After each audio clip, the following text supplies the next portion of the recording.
Do not adjust your sets. This is not a repeat.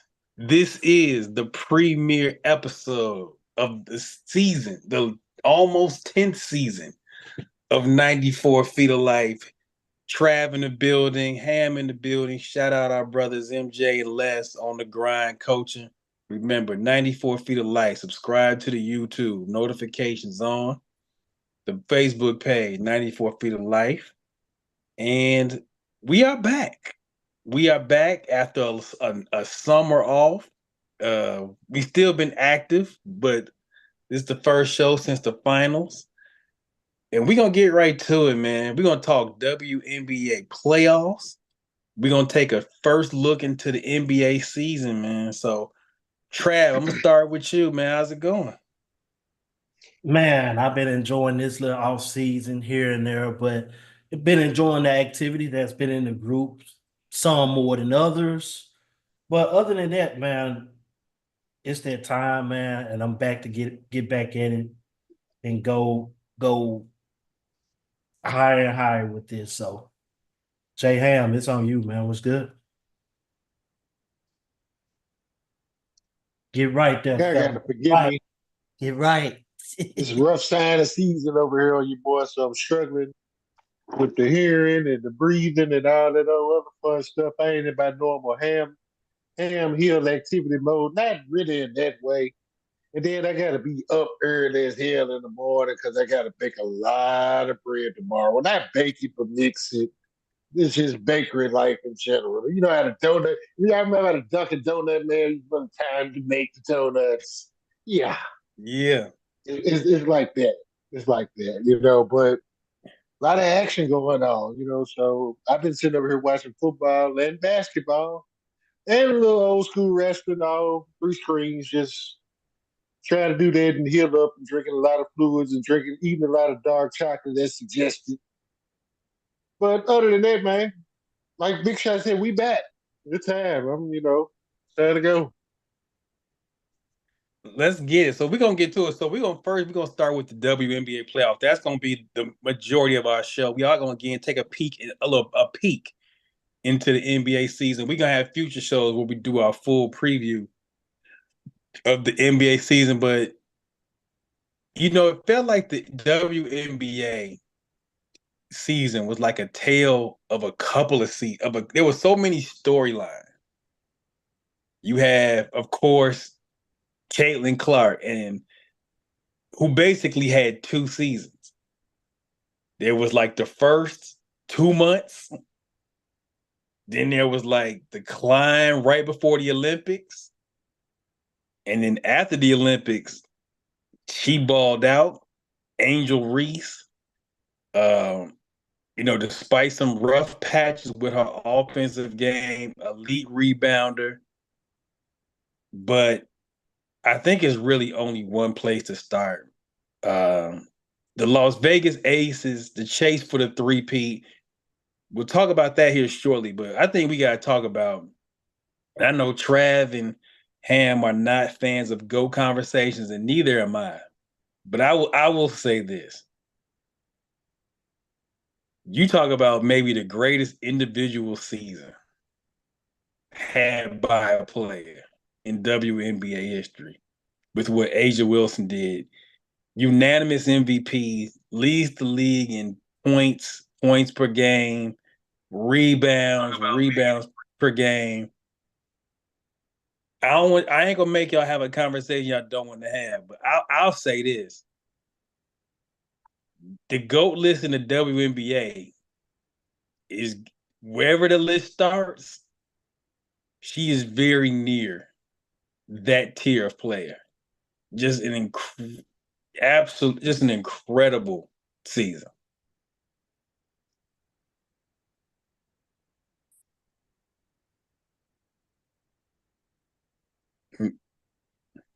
My bad. I was on mute. I didn't even know. But Big Shot, she is what you call a young Billy. Not Billy Goat. She's a young Billy. She can have a seat amongst the elites of the WNBA right now. If it's 10 seats up there, she has one of those 10. If it's a 5-seat table, she has one of those 5. That's where I put that in at 5, not doing 3 or nothing like that because the WNBA has a bunch of great players. You got the Lisa Lances, you got the Cynthia Coopers, you have Candace Parkers, and on and on from there. But she has a seat, 3-time MVP and defensive and first team all defense. She's right there, man. I ain't finna spend too much time on it, but she has when the conversation speaks on the greats, her name has to be mentioned. The fun part about this is hoop heads, we know September WNBA, they flex. They get it in. You know what I'm saying? It's they playoffs have historically been very entertaining. I stated it once on one of my Facebook posts earlier in the season, like, hey man, women's basketball been cool. Y'all motherfuckers just the ones that late to the party. Right. It's been cool, man. You know what I'm saying? And now y'all really getting to see it in full circle. It's being paid attention to. So that's the thing about it is it's all about in our country, it's all about attention. And what people think perceive to be as well, ain't nobody paying attention to it, so it ain't good. Nah, nah. It's been that way. It's a lot. We just got a lot of stuff going on that gets people attention in other ways. Now that they finally have gotten the stage that they got, I've seen a lot of disrespectful stuff said. Okay, I understand that Cheryl Swoops been kind of slanted and, with her whole deal. Yeah. But I also get what Cheryl Swoops is doing. What Cheryl Swoops is doing, she's playing to, not Caitlin Clark personally, she's playing to the fan base. The same fan base that trolled her, that put out the shirts. Don't be a Cheryl. She took it personal. Now, here's the thing with that.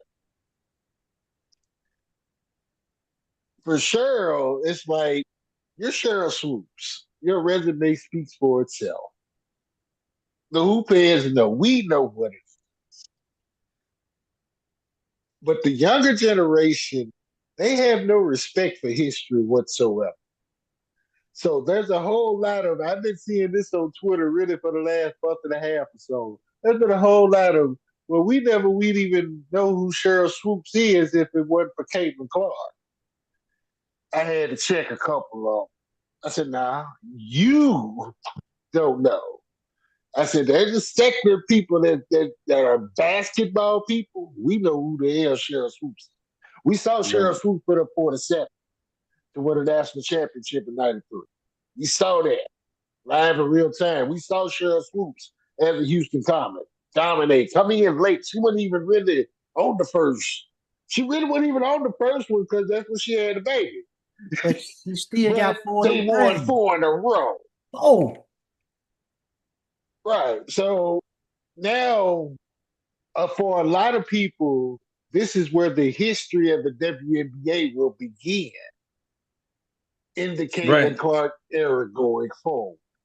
I saw one dude that tweeted this out, and I agree with him. He was like, yo, watch. Next year when Paige get in, Cheryl gonna champion the fuck out of her. Yeah. He said, and after that, when Juju come in, it's really gonna be on. Because now she found a way to stay relevant within this. Y'all see, y'all didn't know who she was. Oh, she gonna let you motherfuckers know who she is for real, man. That's just what it is. But I'm seeing Asia on covers being not with basketball, with being bottle. You know what I'm saying? But they're flexing unanimous MVP. I don't know about y'all, I kind of have my own personal comparisons just for fun with some of the NBA greats. As I refer to Alyssa Thomas all the time, that's Ron Artest. you know, that's just what it is. With Asia, that's the dream, man. That's a life Yeah, award. The She yeah, dream mix with, dominates in four, 5 different categories statistically, impacts the game all over the place, and just the best damn player on the floor. she's the yeah, dream mixed with Chris Bosh, which is crazy. yeah. Everything she does is so reverse because she's left-handed. Reverse pivot, reverse, everything is reverse, and people don't know how to adapt to that. Yeah, she's got great footwork, great hands. She can face you up, take you off the dribble, and she finishes everything in the paint. And if you watch WNBA ball this year, finishing in the paint has not been an easy matter. Like the field goal percentages of in the paint shooting for WNBA this year are pretty low. But Asia, if she catch it, if she get 2 feet in that paint, it's over. It's over. And we gonna see now. We talk about the playoffs.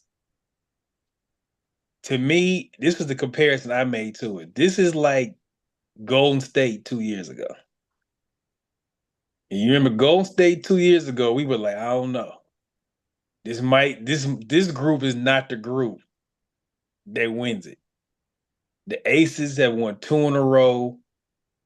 They pretty much brought the same team back this year. And Ham knows this. Trav, you know this from covering the NBA. Sometimes a team is one too many runs. You Oh, just don't have another gear. If Asia gets them through this one with a three-peat, Trav talked about that table with the table.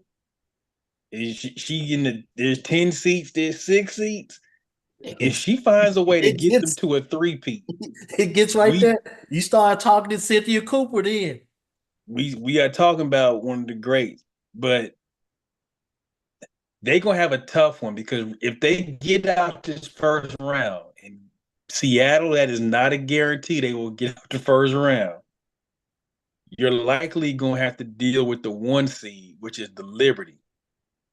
And the Liberty have been knocking on that door for a couple years with John Quill Jones, Sabrina, Brianna Stewart. And sometimes, and we know this from NBA, sometimes it's just your time. Like Boston this year. Boston had been knocking on that door for year after year after year. And sometimes it's your turn. Correct. So I think I'll put it like this, Vegas gets through the first 2 rounds. If they can get past the Liberty in round 2, they'll beat whoever. No disrespect to I Minnesota think or Connecticut, who is likely would be. They'll beat either one of them. I think they have to. Beating the Liberty would be the championship for me. I think we get chalk this round, but that semifinal going forward, Tough, tough, The tough. Aces, is the what we Aces, signed up for.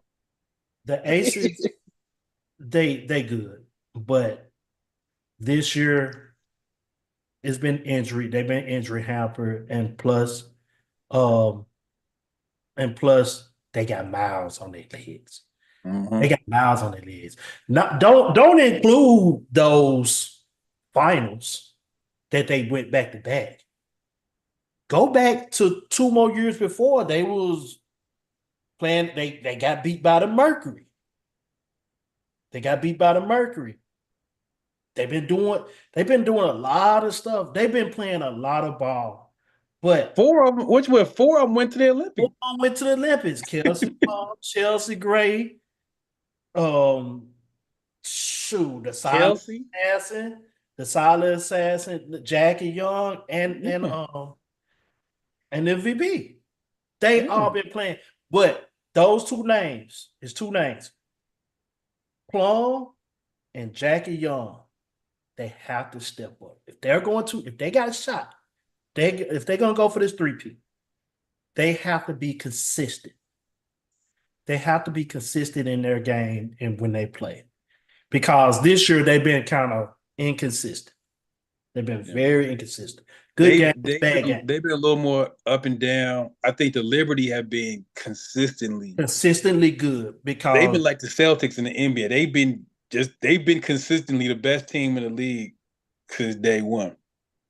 Now, I will tell you the fly in the ointment of all this is if Connecticut can find consistent offense, because Connecticut reminds me, going back to a little NBA comparison, they remind me of them old Pistons. They remind me of like the Sheed Wallace, Ben Wallace, Detroit teams. I can see that. Sun gonna make it Mud Island for you. Bully on one. Bully, nasty, yet they're going to get their points. Yeah. If the Fever don't push the tempo of this game like they've been doing the second half, they got no chance. They have no chance. Because they gotta get back. They gotta push the skin off the rock to get those mismatches that they want. Because they let them folks sit down on them. It's tough. It's just tough. It's tough for them. Yeah. And because, Connecticut, I remember when there was an early conversation with, about the kind of treatment of Caitlin Clark. I'm like, Connecticut plays that way all the time. All the time. They've been popping up in her face ever since the first game they didn't play. It ain't. And they are one of the most. They probably are the most physical team in the league, and they just beat you up. And they got all four of them can knock each other out. That's the way I look at it. It's just one of those where it's like, yo, let's rock. Put the cage around the whole thing and let's turn the cage back to what it is. Mm-hmm. And then you got the Lynx, who have, to me, the least talked about great player in the league, in Nafisa Kala, who I think, to be, and I don't want to make it too, sappy, but you out there rolling out 25 and 15 with a toddler at the crib. She hooping. You know what's really crazy about this, though? If you look at the women's USA team, all those girls are playing in the playoffs right now. All of them. All of them. Real shit. Sabrina, Stewie. Phoenix had three with Copper. Yeah. Them. Vegas had their four. Carly. Lloyd, I think that's her name. Yeah, Jewel Lloyd. Jewel Lloyd on that. These like the best 12 player. When they picked the women's Olympic team, they said we are going to just pick the 12 best players. Don't let me forget, baby Ron Artest was on that team too. Yeah, these are the 12 best players in our league. We just gonna pick them. Just go with it. Just go with it. Go win it. And they did that. They brought back the gold. Now they fighting for a WNBA championship. Yeah. So my pick, since the Liberty and the A's could meet in the second round, that wipes my finals pick. I think it's gonna be. I'm gonna go with my mind on this one. I think it's gonna be Liberty and I think Liberty in Minnesota is gonna be it in the finals. That's kind of a chalkish pick because they want to, but I think the Liberty sometimes is just your time, and I really like the way Minnesota, especially you saw it today, when the game gets close, bucket. Minnesota can still execute and run their stuff when it's close. A lot of teams get out of character. When the game is close, Minnesota doesn't. So that's my pick. But as Ham said, if them top 4 seeds get to the semifinals, you could just draw a name out the hat. It'll be fun. I just want to remind everybody, all the New York Yankee fans and Mets fans and the Knicks and Nets that the Liberty are still the best fucking team in the city of New York. Okay, just want to let y'all know. And even if they don't win a championship this year, unless one of y'all win a championship this year, they still the best team in some further notes. In the last past 25 years, the New York Liberty has been the most successful team in New York sports history. Yeah. Shout out to they're the best hoopers in New York. Matthew Gordon, don't get mad at us, but we just speaking facts at this point. Shout out Matthew Gordon. I love New York City, even though I've never been. I just gotta, I gotta throw we New York. got a jam. It's just, So we're gonna close with this last 10 minutes. I want to kind of dig and get into a little peek into the NBA season, and I'm gonna start. I'm gonna start with this point. Now, again, we're gonna have future previews where we go into it a little further. I'm gonna just kind of go with the stuff that pops off and that kind of jumps off in my mind. We talked about the 4 seeds in the WNBA. I tell you what, Philadelphia, the Knicks, and Boston. Ham is a wrestling guy. He could tell you about old school triple threat in the cage, WWE. That felt like 1982. Yeah. 83, 85, I'm not a conspiracy guy, but if you are the league, this is the scenario you really wanted. You wanted New York, Philly, and Boston as your bell cows in the East. I still think Boston is the best team, even with Porzingis going to be down probably at least half a season. Trav, the Knicks is just how quick, how long does it take for them to get together? I tell you what's the guy they just picked up? The Iron Man right now? Bridges. He better fix that damn jump shot. I better not see that shit no more. He better fix it. You better fix it real quick. You got paid too much money to change some stuff around like that. You better fix that. But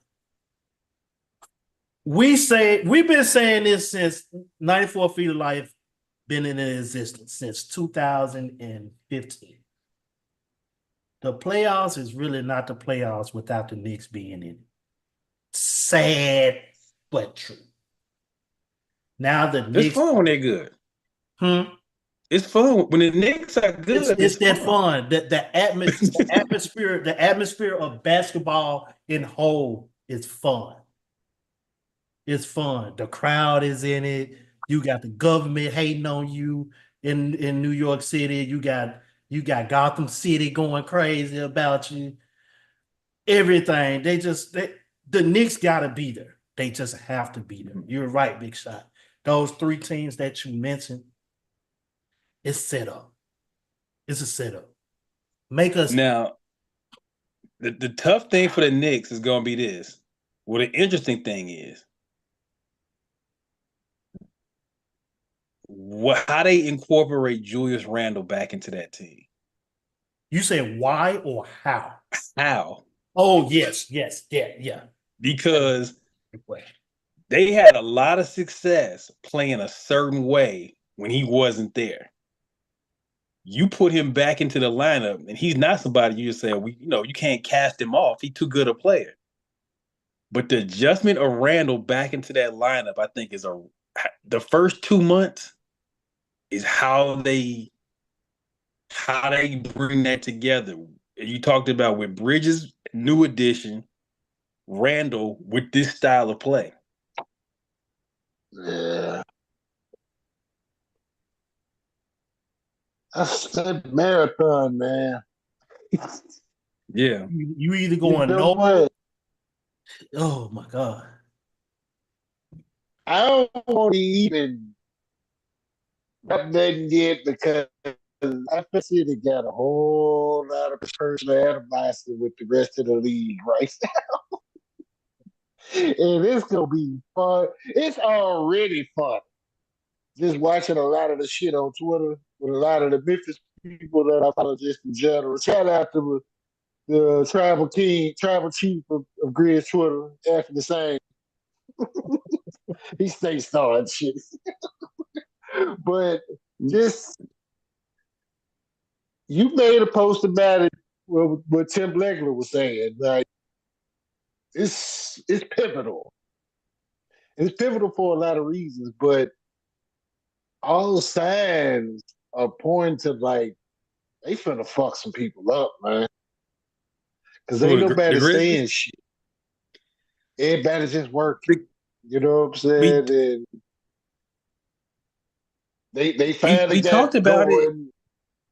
You know, injuries are never an excuse, but the reality is the Grizzlies haven't been healthy for a year and a half. Right. Like you've had everybody miss time. They calling up G League guys in like March to finish season.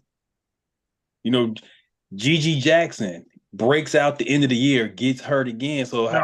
Oh my God. That's I'm not even a fan of Memphis Grizzlies basketball. But that's But that tough. hurt me. Hit me That's back. tough. But if they can get 70, Morant can give them 70 games. They get 70 games out of Morant and reasonable health for Bane, Jackson.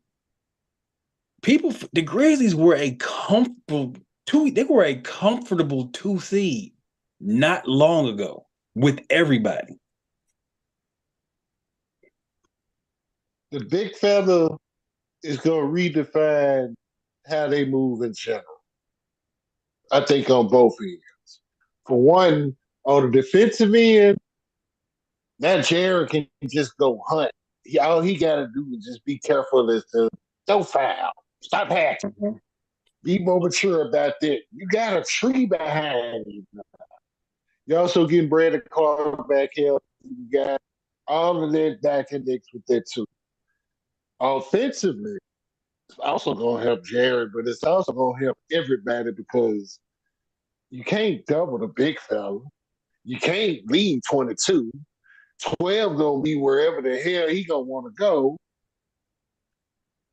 If they healthy, it's poisons that you have to pick. Yeah.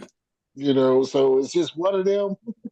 We address the need in the draft. We address needs. Cats got healthy. I can't even really. It's excitement, but it's like, man, we finna fuck y'all folks up.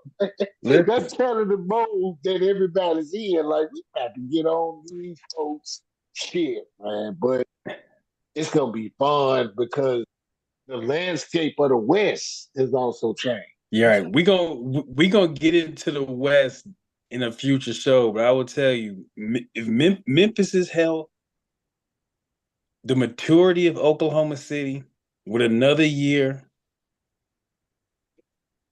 Minnesota, I think now, Minnesota to me, now you're no longer playing with house money. Like now, Minnesota, you get to the conference finals, the expectations are Target. They have a target on their back. target. Oklahoma City too. Oklahoma City too. That they both Yeah, they got the big targets on them. You know. you have the target on you. Mm-hmm. And then I would be real. We'll talk about this on a future show. Is Phoenix Devin Booker getting the Olympic experience? Devin, even though he wasn't like the star, quote unquote, he was the one that came back with like, yo, Devin Booker got a lot more to his game than what we thought. Mhm. His all-around game is so much better Mhm. than what we thought. Devin coming off the Olympics now. So we are going to get into deeper conference previews in future shows, but I think sort of the name of the game this year, I think this thing is wide open. Even if you want to say Boston is the favorite, I don't think they're the clear favorite.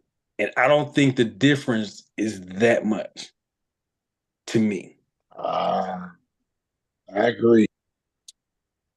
I agree. Before we go though, I'm glad you said that, but I'm gonna leave it alone because again, we're not gonna hold these people long. But I do want to see this Boston team was a somewhat like we got to get the job done now. Going for a repeat now. You know, Boston is not the hunted team. They're the most pissed off team. So I would like to see how pissed off Boston is this year. Yeah, We'll talk about that. We'll talk about that a little bit more. That's a great tease because I think based on kind of how the summer went,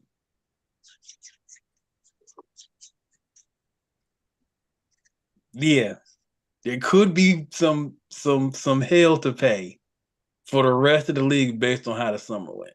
Right. But we'll talk about that soon. So remember, subscribe to the YouTube, notifications on. I think Sunday is gonna be our time most of the year. You know, Ham, Trav got work schedules. I got work schedules. I think we're gonna try to keep Sunday, but certainly if you got your notifications on, you subscribe, you won't miss anything. 94 Feet of Life, basketball for the people, by the people, Trav, Ham, Les, MJ, sign off until next time. Hey, just before we go though, Vlade Divac, we don't need no more time. You was wrong, my dog. You was wrong. Yeah, Vlad, you was wrong, brother.